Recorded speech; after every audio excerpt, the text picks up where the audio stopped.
Всем привет, меня зовут Паша, и на этом канале мы говорим и обсуждаем музыку. Добро пожаловать на новый ролик. И сегодня мы здесь с вами все собрались, чтобы, конечно же, обсудить новый альбом Билли Айлиш «Hit Me Hard and Soft». Один из самых важных и долгожданных релизов этого года, поэтому, конечно же, как обычно, кратко поговорим о каждой песне. Я сделаю свои выводы, поставлю оценочку, все как обычно. Немного у меня было времени, чтобы ознакомиться с этим альбомом. Послушал я его 3 раза от начала до конца, но знаете, что прям несколько дней подождать и понять, что происходило, времени, к сожалению, не было. Но первые эмоции — это самые важные эмоции, это дало мне какое-то, знаете, подспорье, чтобы составить свое мнение и выкатить рецензию, поэтому что, начинаем? Открывает Билли Айлиш альбом песней Skinny, и это уже не первая попытка Билли Айлиш открыть в альбоме и проработать темы того, как не относится общество, к что они думают, как она сама относится к тому, как на нее реагирует общество. При этом у нас тут, опять же, все это взаимосвязано с историей какой-то любви первой. И она тут как будто рассуждает на тему того, как она может быть счастливой, в каком ключе, и как общество реагирует на то, что для нее счастье, кто она как человек. Такое уже случалось и на ее дебютном альбоме, и на альбоме Happier Than Ever. И, как мне кажется, конкретно вот здесь, с композицией Skinny, с ее такой очень аккуратной подачи, это получилось лучше всего среди всех ее попыток. Потому что тут это как будто бы не звучит навязанно или как какая-то, знаете, прям жесткая попытка, вот послушайте меня, посмотрите, я такая, я не такая. А тут это настолько чувственно и красиво выведено, что вот эти вот все субтоны, они как будто работают намного лучше. И учитывая то, насколько данная тематика вообще отношения общества к человеку сейчас довольно широко обсуждается и на последних альбомах Арианы Гранде, например, и Тейлор Свифт. Из-за того, что Билли Айлиш сделала это таким интимным моментом, связав с конкретно ее чувствами, мне кажется, это работает просто потрясающе. Как открывающий трек, который задает тон альбома, он прозвучал просто великолепно.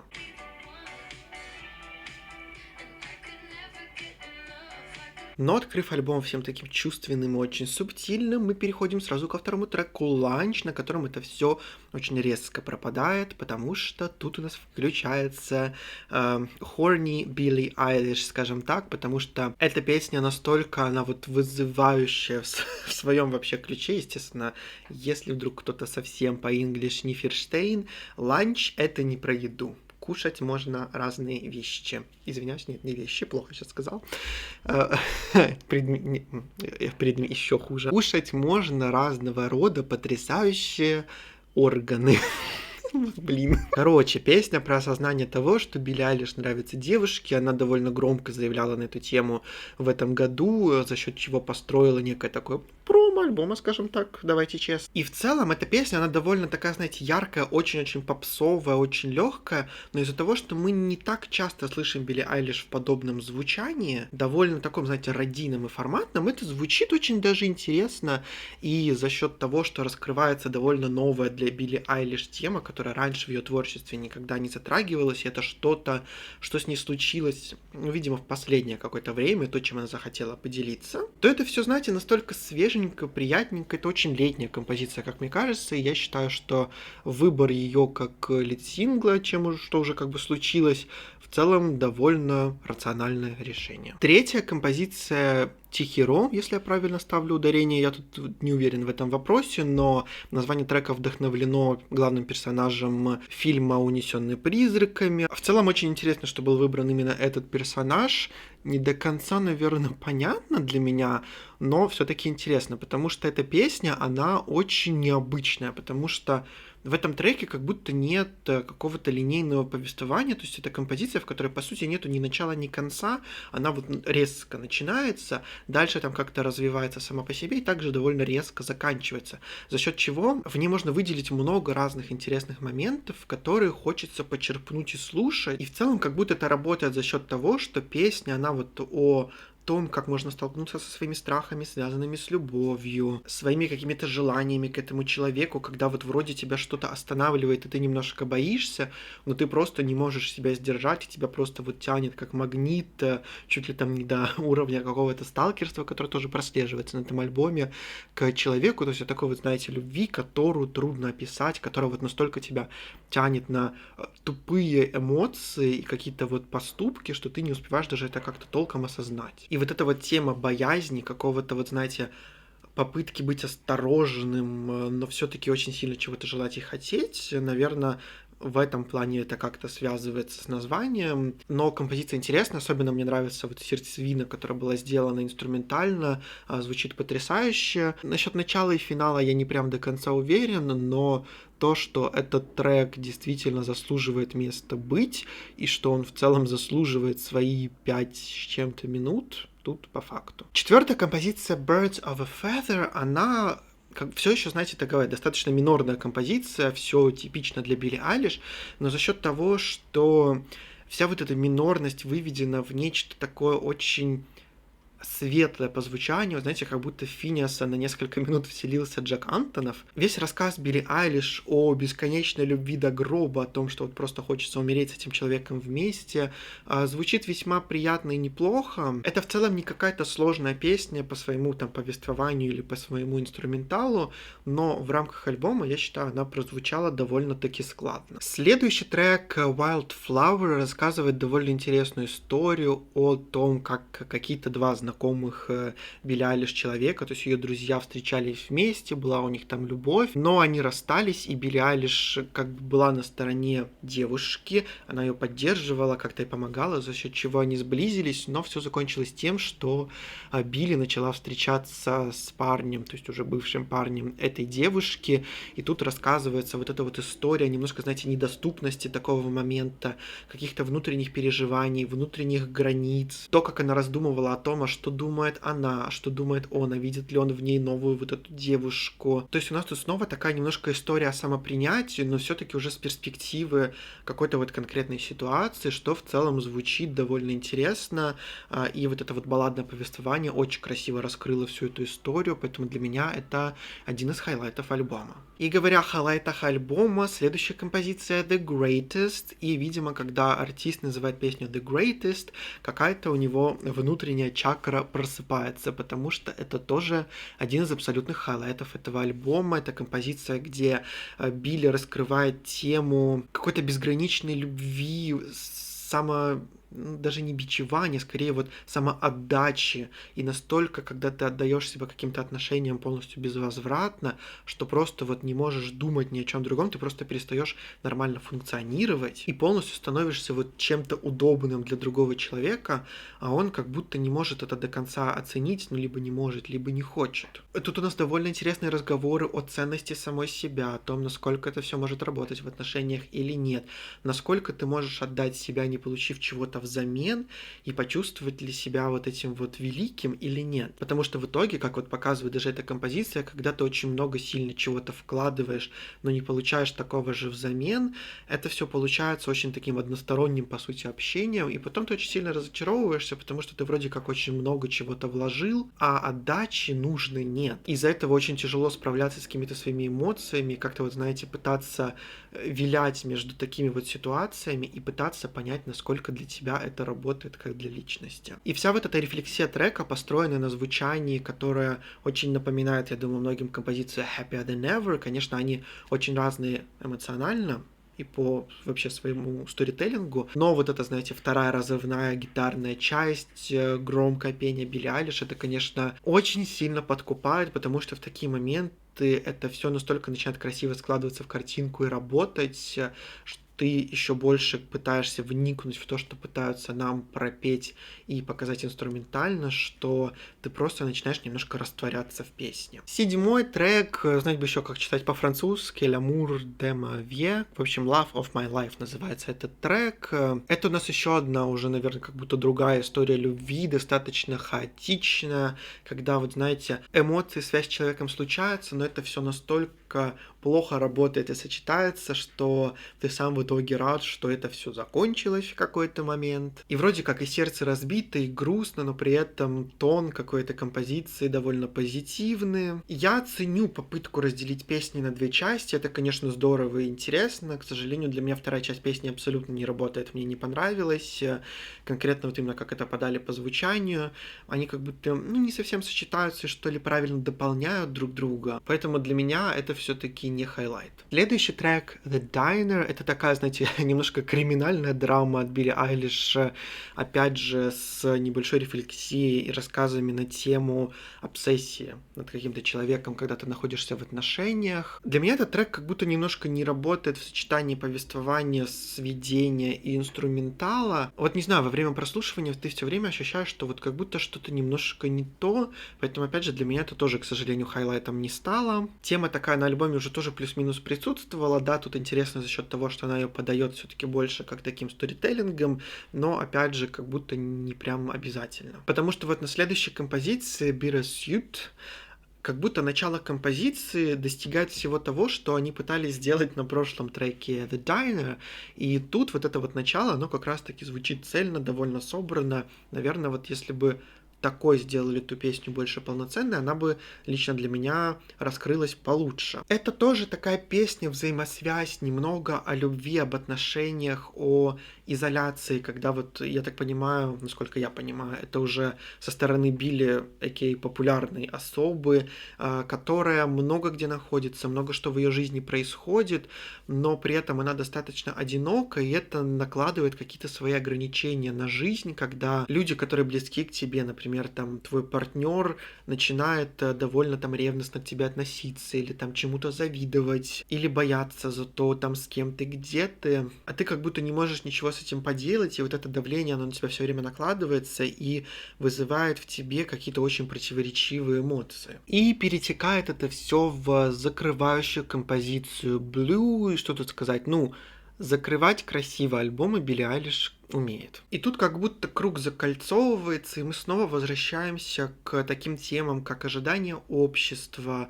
твоего окружения, какие-то рамки, которые на тебя пытаются накладывать, и чего тебя пытаются, как будто тебя что-то пытается выжать. В целом, мне кажется, довольно прикольно работает ее вот это сравнение, рассуждение о том, что они вот в коконе, но при этом они в целом вроде как уже бабочки давным-давно. И тут у нас снова и немного о каком-то самопожертвовании, о том, насколько ты во что-то вкладываешься. И опять же, тут вроде как поется про другого человека, но мне кажется, что это больше все-таки рефлексия над самой собой со стороны Билли Айлиш и о том, как она не может ничего из этого поменять, и когда вот она там поет строчки про I can change you, don't hate you, but we can't save you, как будто это немножко и про нее тоже. И опять же, вот этот красивый финал со струнными, последняя строчка But can I hear the next one, что, опять же, на данный момент на записи этого ролика нету никакой информации про то, что это там какой-то двойной альбом или что-то такое. Опять же, на винилах вышло только это, и это считается основной частью. И конкретно сейчас, в данный момент, я бы это в целом больше расценил со стороны того, что это такое заигрывание с аудиторией, что публика, которая постоянно просит контент от своих артистов и не может как-то насытиться, и все просит больше и больше, и вот она в конце вот этой вот такой интересной фразой завершает, что, опять же, вот она излила душу, закончила сейчас свою историю, красиво закольцевала альбом, а публика все равно будет спрашивать, а что дальше, а когда следующее. И вот если тут не будет второй части, это будет, мне кажется, очень сильным заявлением, потому что есть артисты, которые в этом плане, когда от них что-то требует аудитория, они вот не могут остановиться. А Билли Айлиш этим, возможно, может показать, что вот мое творчество, оно конкретно вот мое.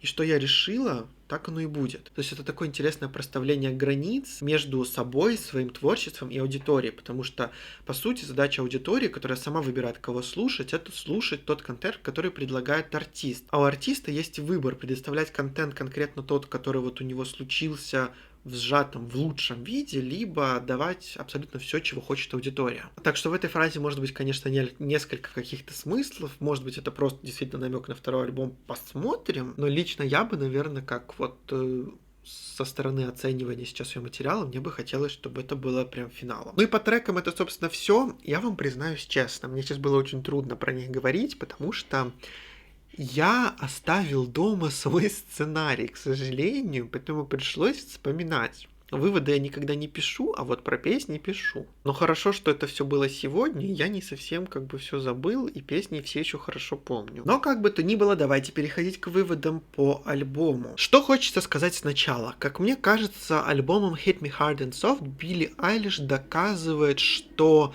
она как артист метит на довольно уникальное место в индустрии, которое, я не зря в футболке с Ланой Дель Рей, которое, мне кажется, ближе сопоставимо с тем, что делала и делает со своей карьерой до сих пор Лана Дель Рей.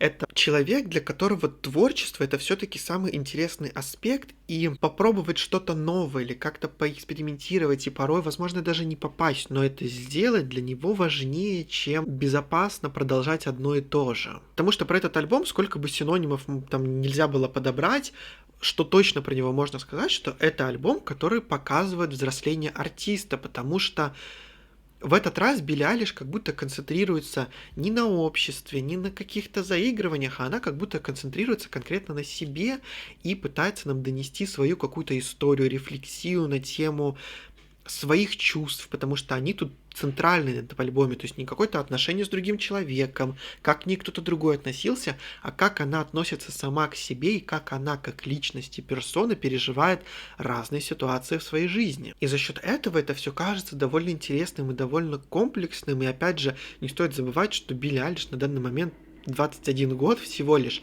и когда человек уже на таком этапе доходит до этапа саморефлексии, это хороший знак, это значит, что человек доходит уже до какого-то самопознания, интересного уровня, до которого очень многие артисты, хорошо, если годам к 30 добираются. Я не могу сказать, что этот альбом как-то безумно силен авторски, потому что тут в основном довольно несложные тексты, довольно понятное повествование, но опять же это все еще очень молодой человек, в 21 год уже я сейчас могу сказать, что ты все еще подросток совсем.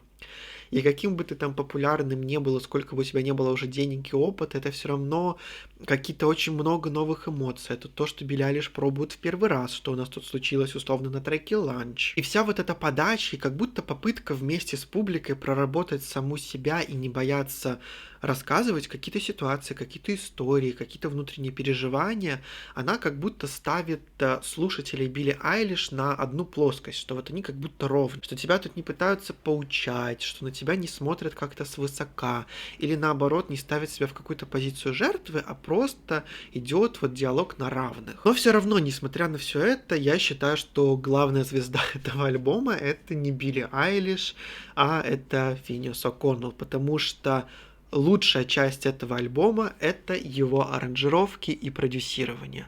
Тут просто невероятное браво Финиасу, потому что, знаете, на прошлом альбоме в обзоре на Happier Than Ever я ставил такой вопрос, что вроде все хорошо, вроде все работает, все довольно неплохо, но я говорил, что Билли Айлиш пора уже засматриваться на каких-то других продюсеров, чтобы как-то развивать саму себя как артистку. И знаете что? Мне кажется, я был неправ, потому что, прослушав этот альбом и поняв видение Финиаса, мне кажется, что немножко все наоборот в этой ситуации, что Финиас уже перерос немножко Билли Айлиш, и именно он является тем, кто ведет их пару сильно вперед, и за счет которого их материал становится действительно интересным, важным и как будто очень точным и желаемым к прослушиванию, потому что давайте признаемся честно, если переложить все то, что написано на этом альбоме, на какую-то или более простую, менее экспериментальную, какую-то, знаете, такой вот, потому что Финиас, он такой немножко музыкальный нерд, скажем так, заучка.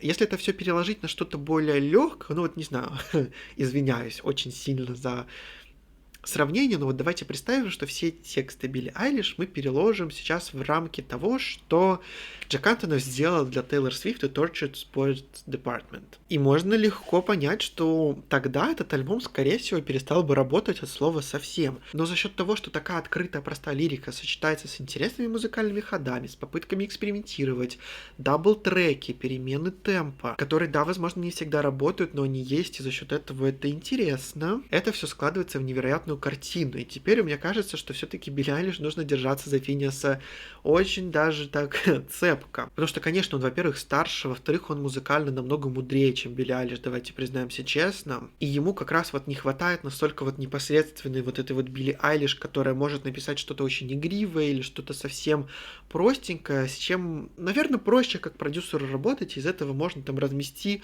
в любую сторону композицию, и вот именно это у них на этом альбоме и получилось, за счет чего он кажется очень цельным, очень глубоким. Это альбом, в который хочется погрузиться, который хочется снова и снова послушать от начала до конца, прожить вот эту вот небольшую историю, потому что, опять же, при этом альбом всего лишь на 10 треков, но он абсолютно законченный. Он не пытается казаться чем-то большим, чем он есть, он не предлагает тебе там какое-то нереальное количество, там 25 треков, которые тяжело слушать, потому что, ну, длинные альбомы — это правда тяжело. Он вот действует по факту краткая сестра таланта, и пусть там какой-то трек тебе не зайдет там 1-2 штуки, там, возможно, для тебя это too much, или слишком что-то не то, или слишком экспериментально, или наоборот, слишком радийно, но при этом, прослушав весь альбом целиком, ты на него будешь оглядываться и понимать, что цельно он прозвучал отлично, и даже если что-то немножко просело, себе, ну, не прям сильно хочется это пропускать из плейлиста. Потому что если ты заново сядешь слушать этот альбом, все как пазлы снова сложится вроде как очень даже правильно. Потому что, да, этот альбом местами не идеален, но это альбом артиста, который концентрируется на своем артистизме, который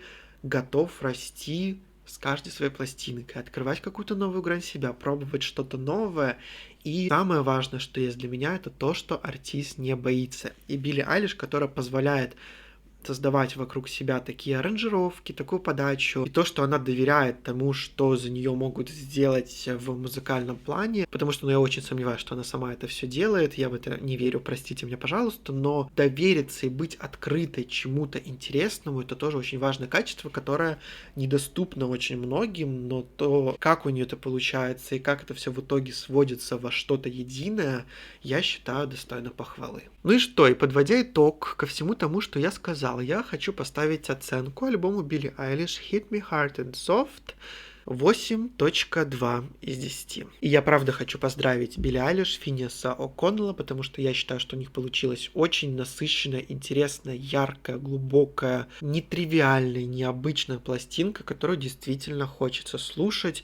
Очень сильно рад за них и то, что у них получилось с этой работой. Вот такие у меня мысли по поводу этой пластинки. Теперь ваша очередь. Как обычно, конечно же, пишите мне в комментарии, как вам новый альбом Билли Айлиш, что вам понравилось, что нет, как вам ее краткость, концептуальность, что вообще думаете по работе Финиаса над продюсерством и музыкальной составляющей этого альбома. Как обычно, хочется с вами вступать в диалог.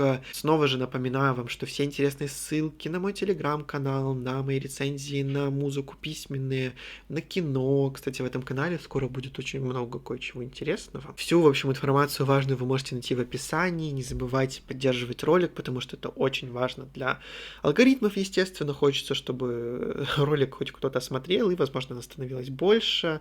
Но у меня на сегодня все. Всем спасибо за просмотр. Всем пока.